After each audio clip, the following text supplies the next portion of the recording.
Okay, today we're going to talk about probably a drill you do in your practices, but I want to explain a little bit about how we apply this. We call it diamond shell, and it's pretty much a defensive breakdown for the most part, but we've also tried to make it an offensive breakdown depending on our emphasis for the day.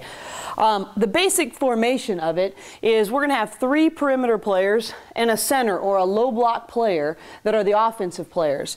And there'll be off-ball screening most of the time, some on-ball screening from these perimeter players, and they can basket cut, but then they pretty much clear out. Our center in this drill can go block to block or to high post, but primarily we're going 3 around 1. So that's the basic formation.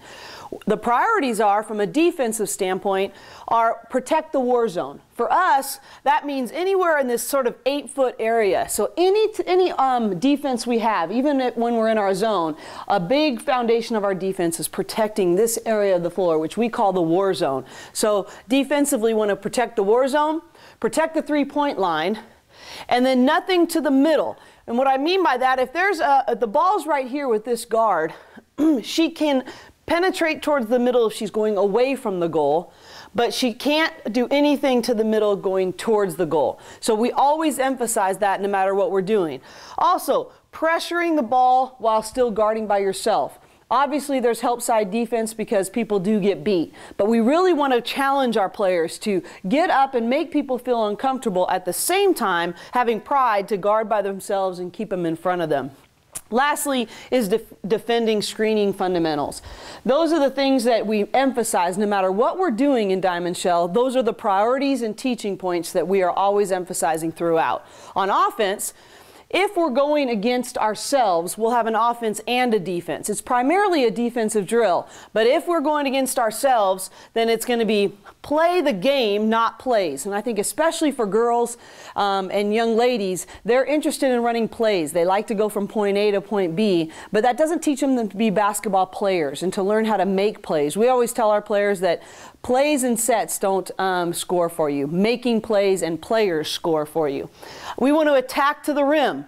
We don't want to settle for jump shots all the time. We want to have an attack mentality to the rim, and we want to read and react to the defense. As I mentioned earlier, I think that's a weakness for most women, is having an awareness of where their defender is and being able to react accordingly.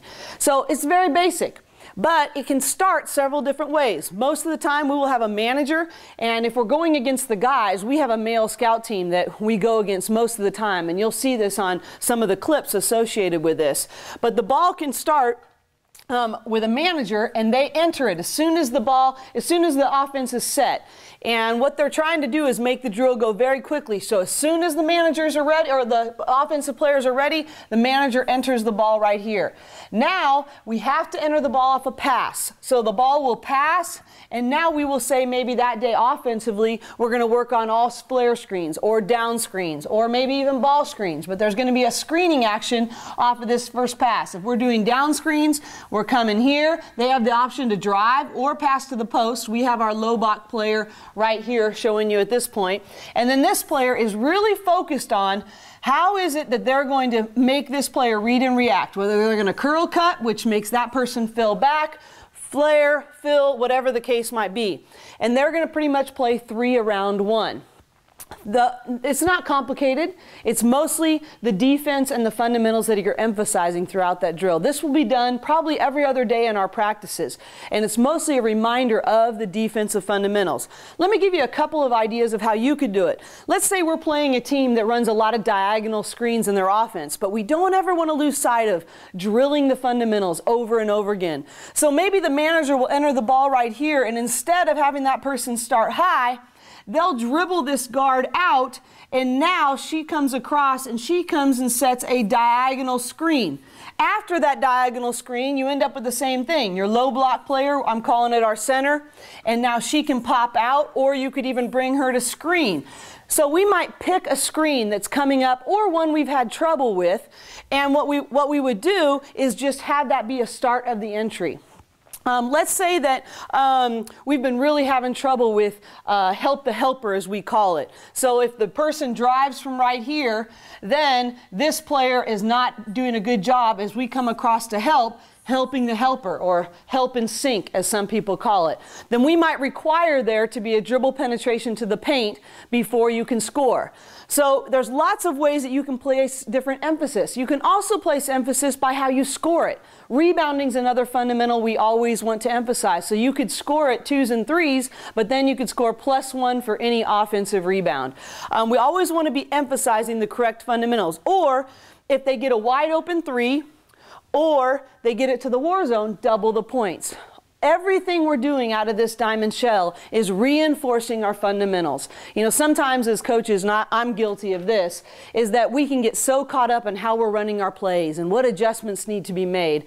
But as I look at in the NCAA tournament and study Final Four teams and Elite Eight teams, and we want to be a perennial top 10 program, players and fundamental habits are what win you games in March. And so diamond shell is such a basic thing, but how you emphasize it and really being consistent in honoring these things, rewarding these things, and holding them accountable, those will be the habits that win you games in March. Basic drill, but how demanding you are and how consistent you are will enable you to develop those kind of habits to win in February and March. Hope this helps for diamond shell.